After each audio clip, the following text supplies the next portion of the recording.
हरे कृष्णा और श्रीमद् भगवद गीता की इस सीरीज में एस्ट्रोलॉजर मनीषा रजौरिया के साथ बने रहने के लिए तहे दिल से आभार। पिछले एपिसोड में हमने अध्याय 13 को कंप्लीट किया था और आज हम शुरू कर रहे हैं अध्याय 14 प्रकृति के 3 गुण। ये वही 3 गुण हैं जिनके कारण परमात्मा जैसी शुद्ध आत्मा को कर्म बंधन में बंधना पड़ता है। आज इस अध्याय में हम यह भी जानेंगे कि इन तीनों गुणों को लांघ कर परमात्मा जैसा दोबारा कैसे बना जा सकता है और इस तरह के व्यक्तियों का स्वभाव कैसा होता है। इससे पहले कि हम आज के अध्याय को शुरू करें, मैं पिछले अध्याय प्रकृति, पुरुष और चेतना से बहुत इम्पोर्टेंट ज्ञान को रिकॉल करना चाहूँगी। भगवान कहते हैं कि शरीर, आत्मा और परमात्मा एक साथ एक जगह होते हुए भी भिन्न है। चेतना आत्मा का गुण है, जैसे फूल का गुण खुशबू है। अगर आत्मा नहीं होगी तो चेतना भी नहीं होगी। अगर एनेस्थीसिया दिया जाता है तब शरीर के साथ जुड़ी चेतना को निष्क्रिय किया जाता है। आत्मा के साथ जुड़ी चेतना हमेशा जागृत है, पर वह दूसरी आत्मा की चेतना से संबंध नहीं रखती। किंतु परमात्मा की चेतना परम है, वह सभी के शरीरों के प्रति सचेष्ट रहती है। जब आत्मा शुद्ध होती है तो वह परमात्मा के गुण लेने लगती है। स्वभावतः तो आत्मा शुद्ध ही होती है, लगभग परमेश्वर जैसी, पर भौतिक जगत से आच्छादित रहती है। जो लोग अपनी चेतना को आत्मा के स्तर पर रखकर अपने आप को सिर्फ चेतना कहते हैं, वे गलत नहीं हैं। उनकी चेतना जीवन में होने वाली सभी घटनाओं को देखती है, किसी भी घटना के प्रति अच्छा या बुरा का भाव नहीं रखती। तो चलिए शुरू करते हैं आज के एपिसोड को अध्याय 14 प्रकृति के 3 गुण के पहले श्लोक से। भगवान ने कहा, अब मैं तुमसे समस्त ज्ञानों में सर्वश्रेष्ठ इस परम ज्ञान को पुनः कहूँगा, जिसे जान लेने पर समस्त मुनियों ने परम सिद्धि प्राप्त की है। इस ज्ञान में स्थिर होकर मनुष्य मेरी जैसी दिव्य प्रकृति को प्राप्त कर सकता है। इस प्रकार स्थित हो जाने पर वह न तो सृष्टि के समय उत्पन्न होता है और न प्रलय के समय विचलित होता है। हे भरत पुत्र, ब्रह्म नामक समग्र भौतिक वस्तु जन्म का स्रोत है और मैं इसी ब्रह्म को गर्भस्थ करता हूँ, जिसे समस्त जीवों का जन्म संभव होता है। यहाँ भगवान अर्जुन को कहते हैं कि जो ज्ञान मैं तुम्हें अब देने जा रहा हूँ, इसे पाकर कई मुनियों ने तो सिद्धि प्राप्त की है और कईयों ने तो सीधे वैकुंठ लोक गए हैं। सामान्यतः जो हम दूसरों से ज्ञान लेते हैं उसमें कहीं ना कहीं प्रकृति के 3 गुण रजो, तमो, सतो, इन 3 गुणों का प्रभाव दिखता है। लेकिन भगवान जो ज्ञान देने जा रहे हैं वह इन 3 गुणों से परे है और दिव्य है। दिव्य ज्ञान प्राप्त करने के बाद व्यक्ति परम पुरुष के समकक्ष पद पर पहुंच जाता है। जिस प्रकार इस संसार में विविधता है, उसी प्रकार आध्यात्मिक जगत में भी है। आध्यात्मिक जगत में मनुष्य को आध्यात्मिक रूप प्राप्त हो जाता है। वहाँ के सारे कार्यकलाप आध्यात्मिक होते हैं और यह आध्यात्मिक स्थिति भक्तिमय जीवन कहलाती है। ऐसा ज्ञान प्राप्त करने के लिए मनुष्य को समस्त आध्यात्मिक गुण उत्पन्न करने होते हैं। इस संसार में जो कुछ भी घटित होता है वह शरीर तथा आत्मा के संयोग से होता है और यह संयोग भगवान द्वारा संभव होता है। भगवान की इच्छा से परा प्रकृति भौतिक प्रकृति या अपरा प्रकृति में मिला दी जाती है, जिसके बाद इस भौतिक प्रकृति से सारे जीव उत्पन्न होते हैं। ये इस प्रकार है जैसे बिच्छू अपने अंडे धान के ढेर में देती है और कभी कभी यह कहा जाता है कि बिच्छू धान से उत्पन्न हुई है, लेकिन वास्तव में अंडे माता बिच्छू ने दिए थे। इस अध्याय में आप बार बार प्रकृति और जीव शब्द को सुनेंगे। जैसा कि हमने पिछले अध्याय में इन दोनों शब्दों का अर्थ समझा था, प्रकृति का अर्थ शरीर और जीव का अर्थ आत्मा, उन दोनों अर्थ को इस अध्याय में भी हम कंटिन्यू करेंगे। अगले श्लोक में भगवान अर्जुन को कहते हैं कि हे कुंती पुत्र, तुम यह समझ लो कि समस्त प्रकार की जीव योनियां इस भौतिक प्रकृति में जन्म द्वारा संभव है और मैं उनका बीज प्रदाता पिता हूँ। भौतिक प्रकृति 3 गुणों से युक्त है। ये है सतो, रजो, तमो गुण। हे महाबाहो अर्जुन, जब शाश्वत जीव प्रकृति के सत्संग में आता है तो वह इन गुणों से बंध जाता है। हे निष्पाप सतोगुण अन्य गुणों की अपेक्षा अधिक शुद्ध होने के कारण प्रकाश प्रदान करने वाला और मनुष्य को सारे पाप कर्मों से मुक्त करने वाला है। जो लोग इस गुण में स्थित होते हैं वे सुख तथा ज्ञान के भाव में बंध जाते हैं। हे कुंती पुत्र, रजोगुण की उत्पत्ति असीम आकांक्षाओं तथा तृष्णाओं से होती है और इसी के कारण से यह देहधारी जीव सकाम कर्मों से बंध जाता है। हे भरत पुत्र, तुम जान लो कि अज्ञान से उत्पन्न तमोगुण समस्त देहधारी जीवों का मोह है। इस गुण के प्रतिफल पागलपन, आलस, नींद जो बद्ध जीव को बांधते हैं। भगवान अर्जुन को चौथे श्लोक से लेकर 8वें श्लोक तक कहते हैं कि आत्मा दिव्य है, इसे शरीर से कोई मतलब नहीं होता, लेकिन यह आत्मा शरीर में बंधी हुई है तो इसे शरीर के जो प्रकृति के द्वारा दिए गए गुण हैं रजो तमो सतो, उनके अनुसार कार्य करना पड़ता है और इसी के कारण सुख दुख होता है। इंसान को शरीर द्वारा बद्ध किए गई आत्माएं कई प्रकार की होती हैं, कोई सुखी है, कोई अत्यंत कर्मठ है, तो कोई असहाय फील करती है। इस प्रकार के मनोभाव शरीर में आत्मा की बद्धा अवस्था के कारण स्वरूप है। इस अध्याय में हम जानेंगे कि आत्मा किस प्रकार भिन्न भिन्न प्रकार से बंधी हुई है। सर्वप्रथम सतोगुण पर विचार किया गया है। इस जगत में सतोगुण विकसित करने का लाभ यह होता है कि मनुष्य अन्य बद्ध आत्मा की तुलना में अधिक चतुर हो जाता है। सतोगुणी पुरुष को भौतिक कष्ट उतना पीड़ित नहीं करते और उसमें भौतिक ज्ञान की प्रगति करने की सूझ होती है। इसका प्रतिनिधि ब्रह्मांड है। सतोगुण में पाप कर्मों से प्राय मुक्त रहा जाता है। वास्तव में वैदिक साहित्यों में यह कहा गया है कि सतोगुण का अर्थ ही अधिक ज्ञान तथा सुख का अधिकाधिक अनुभव है। अब सतोगुणी के पास ज्ञान है, सुख है, फिर भी वह मुक्ति क्यों नहीं पाता? इसका कारण सतोगुणी का अपने ज्ञान का गर्व है। उसे ऐसा अनुभव होता है कि वह ज्ञान में आगे है और अन्यों की अपेक्षा श्रेष्ठ है। अब सुख का यह भाव उन्हें सतोगुण में रहकर कर्म करने के प्रति आकृष्ट करता है और जब तक इस प्रकार कर्म करते रहने का आकर्षण बना रहता है तब तक उन्हें किसी न किसी प्रकार का शरीर धारण करना होता है। आगे भगवान रजोगुणी की विशेषता बताते हुए कहते हैं कि वे इंद्रिय तृप्ति चाहता है। उन्हें समाज में सम्मान, सुंदर संतान, स्त्री, घर सहित सुखी परिवार चाहिए होता है। जब तक मनुष्य इनकी लालसा करता है तब तक उनके लिए वह कठिन से कठिन परिश्रम करता रहता है और इस तरह वह कर्म फलों के बंधन में बंधा जाता है। जब मुक्ति सतोगुणी के लिए मुश्किल हो सकती है तो रजोगुणी का तो क्या ही कहना। तमोगुणी के बारे में कहते हुए भगवान कहते हैं कि तमोगुण देहधारी जीव का अत्यंत विचित्र गुण है। यह सतोगुण के सर्वथा विपरीत है।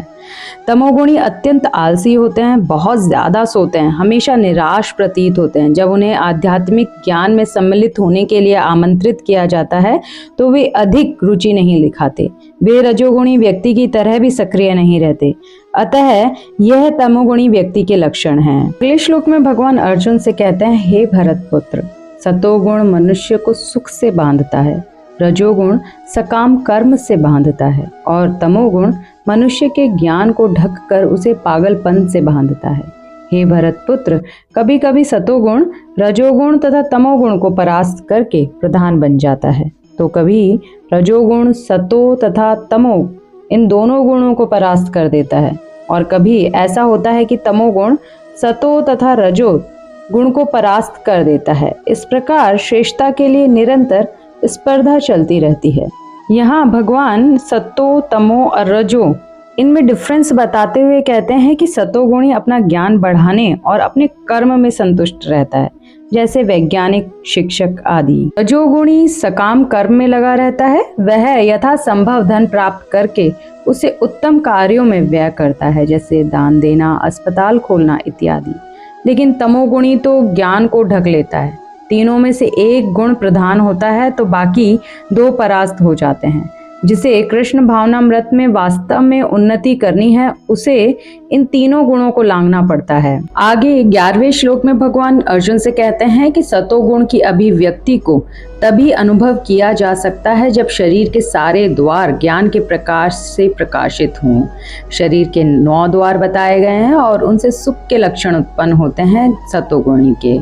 हे भरतवंशियों में प्रमुख, जब रजोगुण में वृद्धि हो जाती है तो अत्यधिक आसक्ति, सकाम कर्म, गहन उद्यम तथा अनियंत्रित इच्छा एवं लालसा के लक्षण प्रकट होते हैं। जब तमोगुण में वृद्धि हो जाती है तो हे कुरुपुत्र, अंधेरा, जड़ता, प्रमत्ता तथा मोह का प्राकट्य होता है। तमोगुणी व्यक्ति कभी किसी नियम में बंधना पसंद नहीं करता। वह जो भी करता है वो एक सनक के अनुसार करता है। भगवान ने अब तक जो प्रकृति के तीनों गुण हैं उनके अनुसार व्यक्ति का स्वभाव बताया है।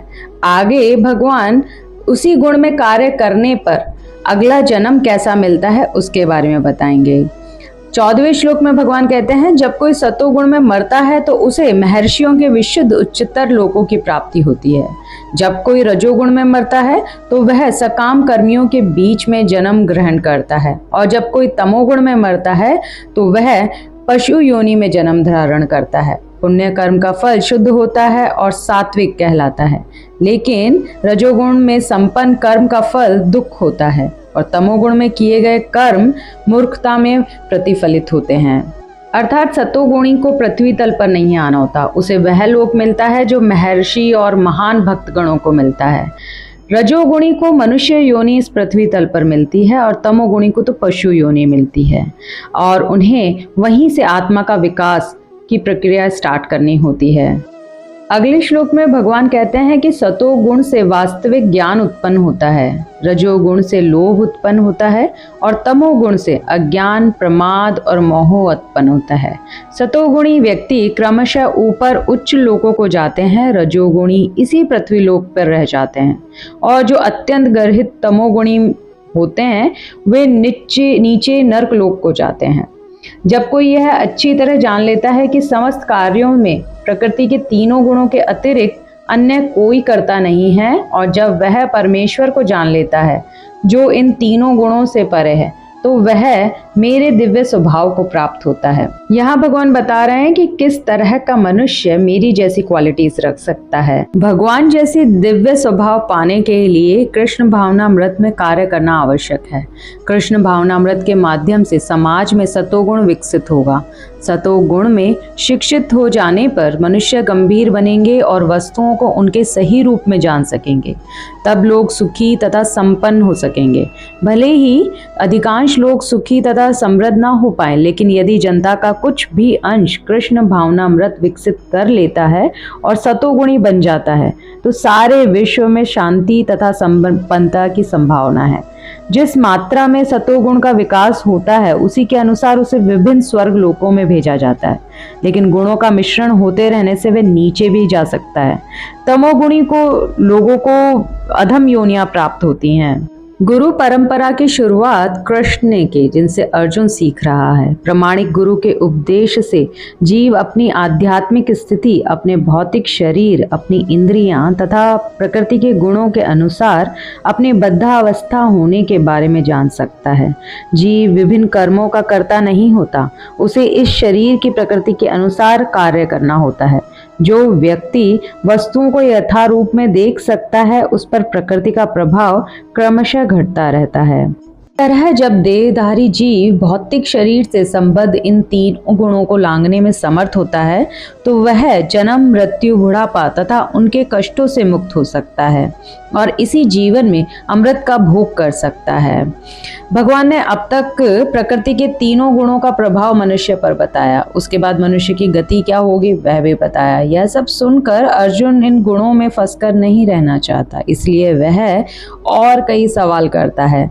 अर्जुन ने पूछा भगवान से, हे भगवान, जो इन तीनों गुणों से परे है वह किन लक्षणों के द्वारा जाना जाता है, उसका आचरण कैसा होता है और वह प्रकृति के गुणों को किस प्रकार लांघता है। अर्जुन के इन सवालों का जवाब भगवान 22वें श्लोक से देना शुरू करते हैं। भगवान ने कहा, हे पांडुपुत्र, जो प्रकाश, आसक्ति तथा मोह के उपस्थित होने पर ना तो उनसे घृणा करता है और ना लुप्त हो जाने पर उनकी इच्छा करता है, जो भौतिक गुणों की इन समस्त प्रतिक्रियाओं से निश्चल तथा अविचलित रहता है, और यह जानकर कि केवल गुण ही क्रियाशील है, उदासीन तथा दिव्य बना रहता है, जो अपने आप में स्थित है और सुख तथा दुख को एक समान मानता है, जो मिट्टी के ढेले, पत्थर, स्वर्ण के टुकड़ों को समान दृष्टि से देखता है, जो अनुकूल तथा प्रतिकूल के प्रति समान बना रहता है, जो धीर है और प्रशंसा तथा बुराई, मान तथा अपमान में समान भाव से रहता है, जो शत्रु तथा मित्र के साथ समान व्यवहार करता है और जिसने सारे भौतिक कार्यों का परित्याग कर दिया है। ऐसे व्यक्ति को प्रकृति के गुणों से अतीत कहते हैं। जो समस्त परिस्थितियों में अविचलित भाव से पूर्ण भक्ति में प्रवृत्त होता है, वह तुरंत ही प्रकृति के गुणों को लांघ जाता है और इस प्रकार ब्रह्म के स्तर तक पहुंच जाता है। और मैं ही उस निराकार ब्रह्म का आश्रय हूँ, जो अमर्त्य, अविनाशी तथा शाश्वत है और चरम सुख का स्वाभाविक पद है। इस तरह भगवान ने अर्जुन के सभी प्रश्नों का उत्तर अंतिम 3 श्लोकों में दिया। अर्जुन का पहला प्रश्न था कि मनुष्य कैसे जाने कि उसने प्रकृति के गुणों के प्रभाव को लांघ लिया है। कृष्ण उत्तर देते हुए कहते हैं कि ऐसे व्यक्ति दिव्य पद पर स्थित होते हैं। वे ना तो किसी से ईर्ष्या करता है और ना किसी वस्तु के लिए ललायित रहता है। ऐसे व्यक्ति को पता होता है कि वह तीनों गुणों में से किसी एक के वश में है। अपनी चेतना को कृष्ण में लगाकर इंद्रिय तृप्ति को स्वतः रोक लेता है। शरीर के भौतिक गुण कार्य करेंगे, लेकिन आत्मा ऐसे कार्यों से पृथक रहती है। वह न तो शरीर का भोग करना चाहती है, न बाहर जाना चाहती है। इस प्रकार भक्त स्वतः ही मुक्त हो जाता है। आगे भगवान अर्जुन के दूसरे सवाल का जवाब देते हुए कहते हैं कि दिव्य पद पर आसीन व्यक्ति का व्यवहार एक समान होता है, चाहे मित्र हो या शत्रु, मिट्टी का ढेर हो या स्वर्ण। वह चिंता नहीं करता कि उसका सम्मान या अपमान हो रहा है। वह उन बातों को स्वीकार करता है जो कृष्ण भावनामृत में उसके कर्तव्य के अनुकूल हैं। वह क्षणिक उथल पुथल से अवगत रहता है। आगे भगवान अर्जुन के तीसरे सवाल का उत्तर देते हैं। अर्जुन ने प्रश्न किया था कि दिव्य स्थिति प्राप्त करने का साधन क्या है। इसका जवाब देते हुए कृष्ण कहते हैं कि मनुष्य को तीनों गुणों के कर्मों से विचलित नहीं होना चाहिए। उसे चाहिए कि अपनी चेतना ऐसे कार्यों में ना लगाकर उसे कृष्ण कार्यों में लगाए। यदि कोई कृष्ण या उनके पूर्णांशों की सेवा में दृढ़ संकल्प के साथ प्रवृत्त होता है, तो वह अपने पुराने कर्मों के फलों को लांघ सकता है। भगवान कहते हैं कि उनकी प्रकृति सच्चिदानंद है और सारे जीव परम के अंश हैं। जिस प्रकार सोने के कण सोने की खान के अंश हैं, अर्थात जीव अपनी आध्यात्मिक स्थिति में सोने के समान या कृष्ण के समान ही गुण वाला होता है। जैसे राजा या निजी सहायक बनने के लिए कुछ योग्यताएं आवश्यक हैं, इसी तरह भगवत सेवा करने के लिए भी योग्यताएं है कि वह ब्रह्म बना जाए। ब्रह्म का स्वरूप है अमरता, अविनाशिता, शाश्वतता तथा सुख। ब्रह्म तो दिव्य साक्षात्कार का शुभारंभ है। परमात्मा इस दिव्य साक्षात्कार की आगे की स्टेज है। अतः परमात्मा तथा निराकार ब्रह्म दोनों ही परम पुरुष के भीतर रहते हैं। 7वें अध्याय में हमने जाना था कि शरीर परमेश्वर की अपरा शक्ति की अभिव्यक्ति है। भगवान इस अपरा प्रकृति में परा प्रकृति को गर्भस्थ करते हैं और भौतिक शरीर के लिए यह आध्यात्मिक स्पर्श है। जब इस शरीर द्वारा बद्ध जीवन आध्यात्मिक ज्ञान का अनुशीलन करना प्रारंभ करता है, तो वह इस भौतिक जगत के पद से ऊपर उठने लगता है और क्रमशः परमेश्वर के ब्रह्म बोध तक उठ जाता है। ब्रह्म बोध की प्राप्ति आत्म साक्षात्कार की दिशा में प्रथम अवस्था है। इस अवस्था में ब्रह्मभूत व्यक्ति भौतिक पद को पार कर जाता है, लेकिन वह ब्रह्म साक्षात्कार में पूर्णता प्राप्त नहीं कर पाता। यदि वह चाहे तो इस ब्रह्म पद पर बना रह सकता है और धीरे धीरे परमात्मा के साक्षात्कार को और फिर भगवान के साक्षात्कार को प्राप्त हो सकता है। ब्रह्म पद तक उठ जाने के बाद यही भक्ति नहीं की जाती तो वह नीचे वापस गिर सकता है, क्योंकि उसकी इच्छा भौतिक जगत में प्रभुत्व जताने की रहती है। जीव यद्यपि स्वभाव से ब्रह्म होता है, अपनी स्वाभाविक स्थिति में जीव तीनों गुणों से परे होता है, लेकिन शरीर के सत्संग से वह अपने को तीनों गुणों सतो, रजो तथा तमो गुण में बांध लेता है। इन्हीं तीनों गुणों के सत्संग से कारण उसमें भौतिक जगत पर प्रभुत्व जताने की इच्छा होती है। भक्तों की संगति और गुरु के प्रभाव से मनुष्य की प्रभुता जताने वाली इस इच्छा को समाप्त हो जाती है। जो व्यक्ति अपने को ब्रह्म ज्योति या ब्रह्म बोध के विभिन्न प्रकारों में स्थित कर सकता है, वह गुणात्मक रूप से भगवान के तुल्य हो जाता है। अर्थात भगवान के गुण पाने के लिए पहले ब्रह्म बोध करना होता है और फिर भगवान का साक्षात्कार। यह करने के बाद भी कृष्ण भावनामृत में रहना आवश्यक है, अन्यथा वापस प्रकृति के तीनों गुणों का प्रभाव जकड़ लेता है। इसी के साथ अध्याय 14 पूर्ण होता है। आज के लिए इतना ही। मिलती हूँ नेक्स्ट एपिसोड में अध्याय 15 पुरुषोत्तम योग के साथ। हरे कृष्ण।